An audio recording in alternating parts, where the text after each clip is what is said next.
सो अब हम लोग स्टार्ट कर रहे हैं क्वाड्रिलेटरल्स के थ्योरम्स। क्वाड्रिलेटरल्स के बारे में हमने पिछले क्लास में पढ़ लिया था, टाइप्स मैंने बताए थे, उसको एक बार रिवाइज कर लो और फिर चीज़ों को समझने के बाद थ्योरम्स आसानी से कर सकते हो।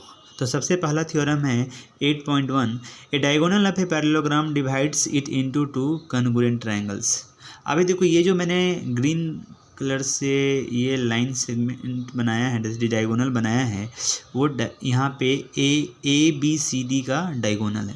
तो बोल रहा है ये डायगोनल इस पूरे पैरेललोग्राम को दो ट्रायंगल में डिवाइड कर रहा है। अब देख रहे हो, तो ये दोनों आपस में अगर 1 है और ये 2 है तो आपको प्रूफ बताना है कि triangle 1 is congruent to triangle 2।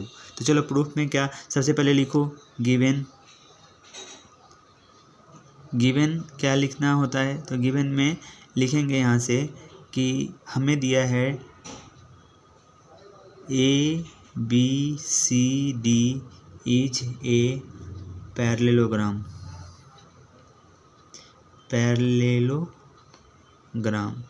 A B C D हमारा एक पैरेललोग्राम है। ओके, उसके बाद टू प्रूफ क्या करना है। तो टू प्रूफ में हम लोग बोलेंगे कि ये triangle A B C is congruent to triangle, अगर इधर से ए बी सी लिया तो इधर से सी डी ए लेना पड़ेगा, triangle C D A. Okay, तो ये प्रूफ कैसे करेंगे इसको समझना है। ए बी सी और सी डी ए में क्या क्या बात है। तो सबसे पहले ये पैरेललोग्राम है। तो पैरेललोग्राम के साइड्स जनरली क्या होते हैं, इक्वल होते हैं, आपको पता है, अपोजिट वाले। लेकिन मैं यहाँ पे दूसरा टेक्निक यूज़ कर रहा हूँ, उससे भी कर सकते हैं लेकिन ये टेक्निक यूज़ कर रहा हूँ। देखो यहाँ से ये एंगल और ये एंगल, अगर इसको तुम 1 मान लो तो इसको 2 मानना पड़ेगा। 1 और 2 आपस में अल्टरनेट एंगल है। और अगर मान लो मैंने इसको 3 मान लिया है तो इसको 4 ले सकते हैं। तो 3 और 4 आपस में इक्वल है। तो मैं इन अल्टरनेट, आपको मैंने बताया हुआ है, आप जाके देख सकते हो, और वीडियोज़ में भी मैंने बताया, पहले से भी आप जानते होंगे कि जब भी पैरेललोग्राम होता है तो अल्टरनेट एंगल्स यहाँ पे एक बनता है, एक यहाँ पे। अगर यहाँ डायगोनल बनाऊंगा तो यहाँ भी 2 पेयर बनेंगे। तो अभी के लिए याद रखो, इसमें देखो ए सी दोनों ट्रायंगल में है, इन दोनों ट्रायंगल में ए सी कॉमन है। तो मैं लिख रहा हूँ कि कंस्ट्रक्शन वर्ड यहाँ पे क्या है ये समझ लो कि ड्रॉ किया है तुमने, ये जो लाइन है ना, ये लिखना पड़ेगा कि ड्रॉ ए डी करने की जगह पे ज्वाइन ए डी लिखना चाहिए, ज्वाइन ए सी। मैंने इस ए सी को ज्वाइन किया है, तो ज्वाइन ए सी। नाउ प्रूफ अब स्टार्ट करेंगे यहाँ से। तो प्रूफ में क्या लिखोगे, इन ट्रायंगल ए बी सी, जिसको प्रूफ करना है, and triangle C D A, क्या क्या है जल्दी जल्दी लिख लेते हैं। Angle 1 is equal to angle 2 alternate angle. आप यहाँ ले सकते हो एज, ये जो सी डी और ए बी पैरेलल होता है, मैंने ये चीज़ यहाँ पे लिख दिया है, आपको आना चाहिए समझ में कि सी डी और पैरेलल ए बी है, ए सी ट्रांसवर्सल है। तो देखो एक जेड बन रहा है यहाँ पे, तो 1 इक्वल टू 2। इसी तरह से यहाँ पे 3 इक्वल टू 4, तो लिख सकते हो angle 3 is equal to angle 4। तुम इसका नाम लिखोगे तो क्या लिखोगे, B C A is equal to C A D या डी ए सी। तो ये सब नाम बड़ा हो जाएगा, तो इसको आसान करने के लिए मैं ऐसे लिख दिया हूँ। यहाँ भी अल्टरनेट एंगल ही है, लेकिन यहाँ पे अल्टरनेट इस दोनों लाइन की वजह से बन रहा है, ये दोनों लाइन की वजह से, ये दोनों पैरेलल है और ये ट्रांसवर्सल है। तो यहाँ पे लिख देंगे alternate angle as B C parallel A D. इतना लिखने के बाद आप देख सकते हो ए सी जो कंस्ट्रक्शन की वजह से आया था, ए सी इज इक्वल टू ए सी, ये हो जाएगा कॉमन साइड। तो देयरफॉर क्या हो गया, देखो 2 एंगल होंगे, ये 2 एंगल और एक साइड, तो ए एस लग रहा है यहाँ पे, लेकिन हम लोग यहाँ पे ए एस ए बोलेंगे क्योंकि साइड के आजू बाजू 2 एंगल हैं। तो लिखेंगे therefore triangle A B C is congruent to triangle C D A. Reason क्या लिखोगे, एंगल साइड एंगल से आया है ये। तो ये आपको प्रूफ करना था। देखो एक बार गौर से, इसी चीज़ को तुम चाहे तो एस से भी प्रूफ कर सकते थे। कैसे, मैं ऐसे ही बता देता हूँ। ये साइड इसके इक्वल था, ओके, ये दोनों हो गए। ये साइड भी आपस में इक्वल है, अपोजिट पैरेललोग्राम दिया है ना, पैरेललोग्राम, तो पैरेललोग्राम के अपोजिट साइड्स इक्वल होते हैं, तो यहाँ से ये आ गया। और AC is equal to AC common था, तो यहाँ से हम लोग SSS भी लगा सकते हैं, लेकिन ये मेथड ज़्यादा सही है अभी के लिए, क्योंकि जो दूसरा प्रूफ है वो इसी से करना होगा। तो अभी इसको समझो, यहाँ से हमने कौन सा क्राइटेरिया लगाया है, ASA लगाया है। तो मेनली जितने भी थ्योरम्स आएंगे, सबसे पहले मैं प्रूफ यहाँ पे सिखाने के लिए लिखा हूँ। देखो मैंने यहाँ पे प्रूफ यहाँ लिखा है रियल में, लेकिन पहले गिवन लिखना है, फिर उसके बाद जो प्रूफ करना है टू प्रूफ, और फिर लास्ट में कंस्ट्रक्शन एक वर्ड आएगा जो आप ज्वाइन करोगे। मैंने ये जो AC पहले से ज्वाइन करके रखी थी, लेकिन ग्रीन कलर से, जनरली ये डॉटेड लाइन से आप दिखाना, ये जो लाइन है ना, ये डॉटेड लाइन होना चाहिए था इस तरह से, तो ये इस तरह से डॉटेड लाइन होकर के दिखाओ, और फिर जो चीज़ें हैं उसके बाद आसानी से समझ में आएंगे आपको कि क्या लिखना चाहिए क्या नहीं, बेसिक चीज़ अगर याद है तो यहाँ पे हम लोगों ने ट्रायंगल ABC ये चूज किया था, और यहाँ से CD ये चूज किया था। एंगल 1 और एंगल 2 कैसे कंपेयर कर रहे हैं, देखो ये लाइन और ये लाइन पैरेलल है और ये ट्रांसवर्सल है। फिर से देखो, एंगल 3 और एंगल 4 को क्यों ले रहे हैं, ये लाइन और ये लाइन पैरेलल है, और फिर से यही ट्रांसवर्सल है, तो ऐसा जेड बन रहा है इस बार। तो इस बार ये दोनों पैरेलल है और इस बार दोनों पैरेलल है, ये मैं ले सकता हूँ क्योंकि ये पैरेललोग्राम है, और पैरेललोग्राम है तो opposite sides equal and parallel दोनों होते हैं। तो मैं वो चीज़ यहाँ पे साइड्स वाला इक्वल पार्ट तो नहीं लिया हूँ यहाँ पे, लेकिन साइड्स पैरेलल लिया हूँ, तो वहाँ से अल्टरनेट एंगल हमें मिल गया है। तो इस तरह से इस थ्योरम को करना था। यह है थ्योरम हमारा 8.1। अगर इसको समझ गए हो तो इसी को फिर थ्योरम 8.2 में समझाऊंगा। वहाँ पे हमारा जो स्टेटमेंट है वो क्या है वो भी पढ़ते हैं, तो इसको एक बार देखो, कोई डाउट है तो पूछना। देखो 8.2 का अभी स्टेटमेंट क्या है, in parallelogram opposite sides are equal, ये हमें प्रूफ करना है। तो फिर से देखो ABCD एक मैंने पैरेललोग्राम बनाए हैं, तो मैं लिखता हूँ given ABCD is a parallelogram, short में मैं ऐसे लिखता हूँ पैरेललोग्राम। ABCD क्या है, पैरेललोग्राम है। देन टू प्रूव क्या करना है, इस बार हर बार इस रूल को फॉलो करो, गिवन का टू प्रूव, तो प्रूव करना है अपोजिट साइड्स आर इक्वल, मतलब आपको प्रूव करना है इसके हिसाब से AB is equal to CD होगा, एंड ये जो BC है इज इक्वल टू AD होगा, BC is equal to AD होगा। ओके, तो अभी हम लोग क्या कर लेते हैं, कंस्ट्रक्शन वर्क पहले कर लेते हैं। कंस्ट्रक्शन में लिखेंगे join AC A to C। अब देखो प्रूफ पे आ जाओ, प्रूफ कैसे करेंगे। जैसे अभी हमने इस ट्रायंगल को 8.1 में जैसे प्रूफ किया था वैसे ही कर लेंगे, एंगल साइड एंगल से लिखेंगे in triangle ABC and triangle यहाँ से ABCD है तो यहाँ से CDA लेना पड़ेगा, CDA क्या लिखोगे, सबसे पहले देखो ये फिर से वही चीज़ समझो, ये 1 है और इसको 2 मान लो, इसको 3 है, इसको 4 मान लो, तो क्या लिखोगे, angle 1 equal to angle 2, reason alternate angle, reason क्या है, अल्टरनेट एंगल, एज लिख सकते हो यहाँ पे AB पैरेलल CD है, और इसके बाद angle 3 is equal to angle 4, ये वाला सेम रीजन, ये लाइन और ये लाइन आपस में पैरेलल है, तो यहाँ भी अल्टरनेट एंगल लिखेंगे, अल्टरनेट एंगल क्यों, एज BC पैरेलल, ये BC है हमारा, पैरेलल क्या हो जाएगा AD, और फिर से देख सकते हो ये AC कॉमन है, तो क्या लिखोगे, AC is equal to AC and that is common, ये कॉमन है हमारा, तो ये देयरफॉर क्या लिखेंगे, triangle ABC is congruent to triangle CDA। कौन सा रूल लग गया, ASA क्राइटेरिया लग रहा है, ASA क्राइटेरिया ऑफ कन्ग्रुएंसी लिख सकते हो पूरा लाइन, बट ASA लिख दिया मैंने। तो अगर आप देखो यहाँ तक तुमने पहले थ्योरम में भी देखा होगा, सेम चीज़ किया है मैंने, लेकिन अब क्या है, बोला है कि पैरेललोग्राम में अपोजिट साइड्स इक्वल है। तो अगर देखो ये ट्रायंगल और ये ट्रायंगल कन्ग्रुएंट है, तो CPCT से AB इज इक्वल टू क्या हो जाएगा, CD, और BC इज इक्वल टू क्या हो, AD, तो यही चीज़ लिखेंगे, therefore AB is equal to CD and BC is equal to AD। ये क्या है, फ्रॉम CPCT, ये congruent part of congruence part of congruent angle, congruence part of corresponding part of congruent triangle, ये यहाँ से हमारा यहाँ पे आ गया। तो ये था थ्योरम दूसरा इसको आप देख सकते हो जस्ट पहले जैसा ही है, बस यहाँ पे हमने क्या चेंज करा है, यहाँ पे हमने ये सिर्फ 2 लाइन चेंज किया है।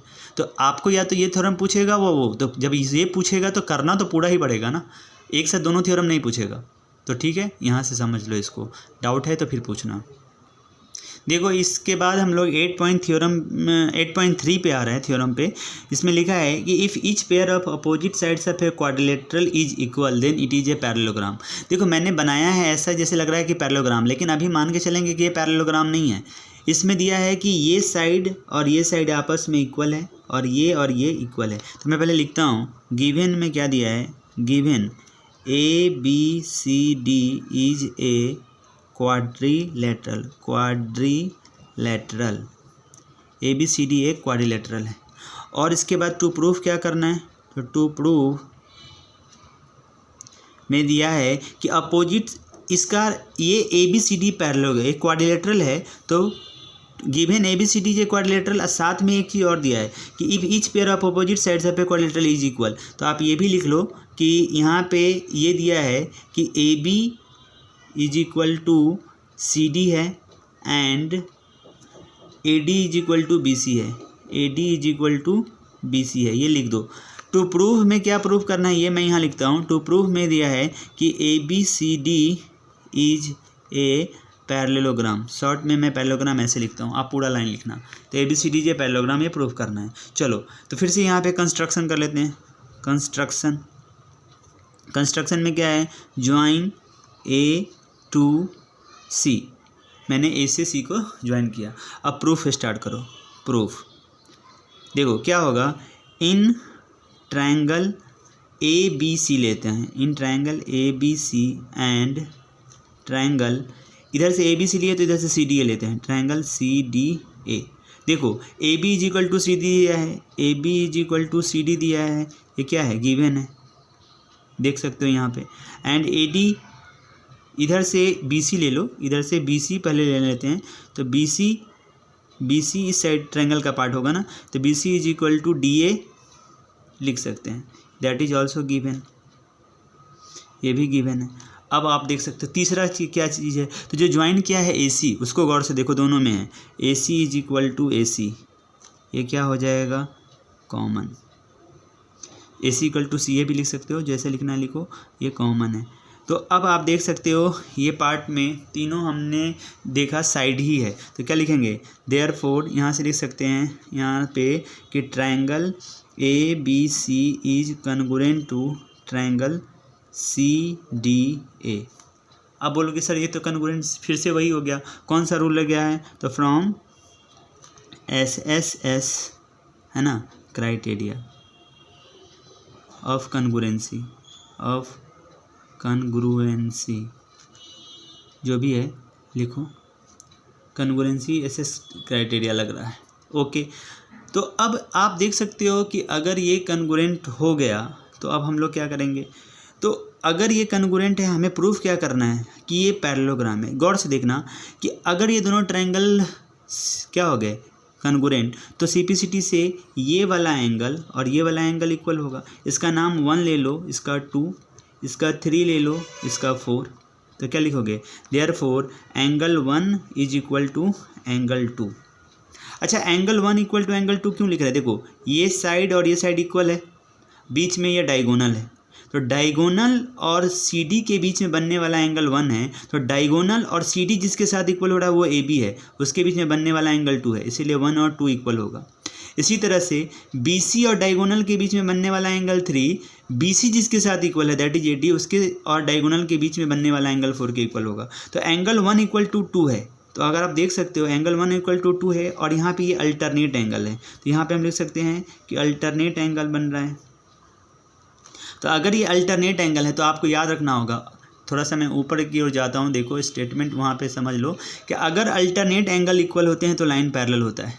तो इसका मतलब ये अगर अल्टरनेट एंगल है, अच्छा ये एंगल 1 इक्वल टू 2 आया कहाँ से, CPCT से, तो यहाँ पे क्या लिखोगे, देयरफॉर ये जो 1 और 2 किसके वजह से अल्टरनेट बन रहा है, DC और AB की वजह से, तो लिखोगे देयरफॉर AB पैरेलल CD, इसको 1 मान लो, ठीक है। अब इसी तरह से दूसरा पार्ट लिख सकते हैं, एंगल 1 = 2 जैसे हुआ है वैसे एंगल 3 = 4 लिख सकते हैं, एंगल 3 = एंगल 4, और ये भी बनेगा अल्टरनेट एंगल, अल्टरनेट एंगल बन रहे हैं किस, और ये कहाँ से आ रहा है, ये रियल में अल्टरनेट एंगल तो है लेकिन आ कहाँ से रहा है, CPCT से, ये CPCT पहले लिखना है एंगल 3 = 4 फ्रॉम CPCT, लेकिन ये क्या है, दे आर अल्टरनेट एंगल, मैं एक ही जगह पे लिख दे रहा हूँ।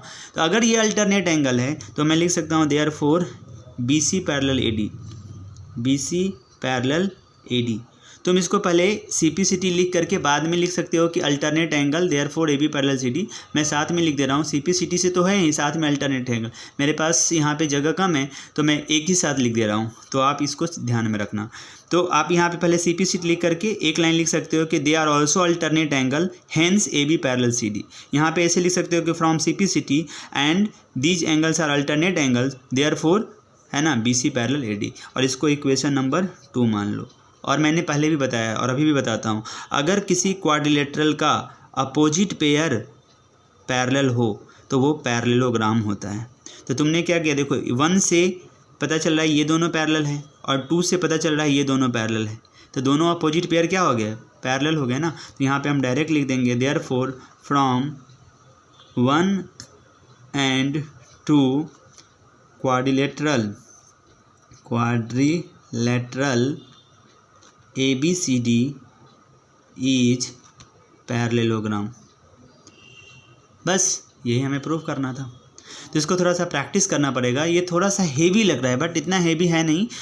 मेन चीज़ गिवन क्या दिया है वो समझो, हमने कन्ग्रुएंसी कैसे दिखाई वो समझो, और फिर उसके बाद इसमें जो लास्ट पार्ट ये यूज किया है वो समझना है कि कैसे 1 और 2 अल्टरनेट एंगल बना रहे हैं और 3 और 4 अल्टरनेट एंगल बना रहे हैं। और ये 1 = 2 कहाँ से हो रहा है, तो CPCT से हो रहा है। एंगल 3 = 4 कहाँ आ रहा है, CPCT से हो रहा है, और ये CPCT से इक्वल है और साथ में अल्टरनेट भी दिख रहे हैं। तो हम लोगों ने पढ़ा है कि अगर अल्टरनेट एंगल इक्वल होते हैं तो लाइन पैरेलल होता है, और लाइन अगर पैरेलल होता है तो अल्टरनेट एंगल, तो दोनों चीज़ चलता है। तो यहाँ पे अल्टरनेट एंगल्स इक्वल है इसलिए लाइन पैरेलल लिख रहा हूँ, यहाँ पे दोनों जगह पे वही चीज़ लिखा है। फिर इन दोनों के बाद से मैंने बताया कि अगर अपोजिट पेयर पैरेलल हो गए तो दो ही क्वाड्रिलेटरल में 2 ही पेयर बन देंगे ना अपोजिट, ये इसके पैरेलल हो गया और ये इसके पैरेलल हो गया, तो अब कुछ बचा गया नहीं। तो हमने पढ़ा हुआ है कि इन जनरल ऐसा फिगर पैरेललोग्राम होगा। रोम्बस, रेक्टेंगल और स्क्वायर बताने के लिए और भी बहुत सारी चीज़ें बतानी पड़ती है। 90 स्क्वायर और रेक्टेंगल में इसको 90 भी दिखाना होगा। रोम्बस में चारों साइड इक्वल करना पड़ेगा, लेकिन पैरेललोग्राम में ऐसा नहीं है। अपोजिट पेयर से पैरेलल दिखा दिया मतलब वो पैरेललोग्राम है। तो इस तरह से इसको करना था। ये था थ्योरम 8.3। अब हम लोग थ्योरम 8.4 की ओर चलते हैं। कोई डाउट है तो पूछना इसमें। चलो देखो अभी 8.4 ये 4th नंबर का थ्योरम अब देख लेते हैं। इस वीडियो का लास्ट थ्योरम है, इसमें हम लोग थोड़ा अच्छे से समझ लेते हैं। लिखा है in a parallelogram opposite angles are equal. अब देखो मैंने पैरेललोग्राम यहाँ पे बनाया, सपोज ये A है, ये B है, ये C है और ये D है। तो ये पैरेललोग्राम दिया है ना। तो गिवन में लिख लो क्या दिया है, गिवन में दिया है ABCD is a parallelogram. Okay, तो ये चीज़ दिया है, इसके और कोई आगे दिया है नहीं। अब आपको प्रूफ क्या करना है, तो टू प्रूव ये करना है कि एंगल B = एंगल D होगा and angle A = angle C होगा। देखो एंगल B = एंगल D और एंगल A = एंगल C होगा, ऐसा प्रूफ करना है।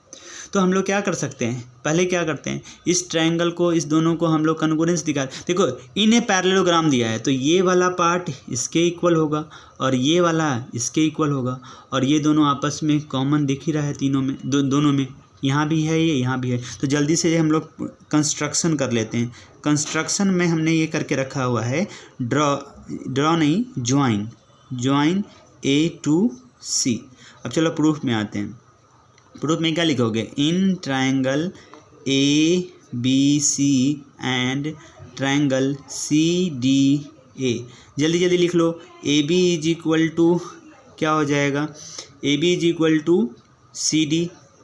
क्यों लिख सकते हो, अपोजिट साइड्स ऑफ पैरेललोग्राम, और वो इक्वल होते हैं। AB के बाद BC यहाँ से ले रहे हैं, BC = DA आ जाएगा। यहाँ लिख दो डू मतलब सेम, तो ये हो गया। और AC is equal to CA, that is equal to common. तो देयरफॉर क्या लिखोगे, triangle ABC is congruent to triangle CDA। कुछ क्राइटेरिया से वह शॉर्ट में लिखता हूँ SS criteria, okay, SS criteria of congruency आप लिख देना, SS क्राइटेरिया। तो ये ट्रायंगल कॉन्ग्रुएंट हो गया, इतना तक समझ में आ गया। अब देखो क्या है, तो ये वाला एंगल B और ये एंगल D आपस में क्या होगा, CPCT से इक्वल होगा। देखो B बीच में है, D बीच में है, तो अगर ये दोनों ऑर्डर में ही लिखे गए हैं ना, तो हम लिख सकते हैं therefore angle B is equal to angle D from CPCT। और सिमिलरली करके ले सकते हैं, सिमिलरली है ना, वी कैन प्रूव क्या, angle A is equal to angle C, angle equal to angle C हम लोग इसी तरह से प्रूव कर सकते हैं। उसके लिए क्या करना होगा, तो कंस्ट्रक्शन करना होगा BD। तो ये चीज़ आप वहाँ से समझ लो, नहीं तो यहाँ पे मैं थोड़ा सा शॉर्ट में इधर समझा के बताता हूँ। तुम ऐसे भी कर सकते थे इसी ट्रायंगल में, है ना, यहाँ पे ये लाइन लिख दोगे तो चलेगा, similarly we can prove. Otherwise तुम इसी ट्रायंगल में थोड़ा सा इधर आ जाओ। देखो अब थोड़ा सा ये यहाँ पे काम खत्म हो गया, ठीक है। यहाँ से तुमने इतना लिखने के बाद यहाँ से यहाँ देख सकते हो, ये इतना लिख सकते हो, ठीक है। इसके बाद मैं एक्चुअली यहीं पे लिखता हूँ, मुझे जाने की ज़रूरत नहीं। यहाँ पे क्वेश्चन कंप्लीट हुआ, बट यहाँ से हम लोग ये भी लिख सकते हैं कि जैसे ये 1 है और ये 2 है, ये 3 है तो ये 4 है। तो जैसे angle B equal to D from CPCT है, ऐसे भी लिख सकते हैं angle 1 equal to angle 2 and angle 3 is equal to angle 4। इसको मान लो 1, इसको मान लो 2, और ये क्या होगा, फ्रॉम CPCT। अब लिख सकते हो एडिंग 1 एंड 2 वी गेट, यहाँ से हमें मिलेगा 1 + 3, angle 1 + angle 3 is equal to angle 2 + angle 4। अगर एंगल 1 + 3 को ऐड करोगे तो देखो क्या आ रहा है, एंगल C, और एंगल 2 + 4 को ऐड करोगे तो क्या आ रहा है, एंगल A। तो डायरेक्ट यहाँ से भी हम लोग, अगर सिमिलरली नहीं लिखना चाहते हो, कुछ टीचर्स मार्क अगर नहीं देंगे यहाँ पे, कुछ लोग को बोलता है नहीं एक बार और करो, तो या तो कंस्ट्रक्शन करो, यहाँ पे हो गया, यहाँ पे हम समझ गए कि ऐसे ही होगा। लेकिन अगर आपको और करना है तो यहाँ से कंस्ट्रक्शन करके वापस से सेम प्रोसीजर को रिपीट करो, नहीं तो इसी कंस्ट्रक्शन करके यहाँ पे डायरेक्ट लिख सकते हैं कि वो एंगल 1 और एंगल 2 इक्वल है किससे, CPCT से। एंगल 3 इक्वल टू एंगल 4 क्या है, CPCT से। तो दोनों को ऐड करके भी हम लोग दिखा सकते हैं। तो यहाँ पे angle C is equal to angle हुआ। तो इस थ्योरम्स को प्रैक्टिस करो, ठीक है। फिर हम लोग नेक्स्ट पार्ट में बाकी के 4 थ्योरम और देखते हैं। तो अभी के लिए इतना ही।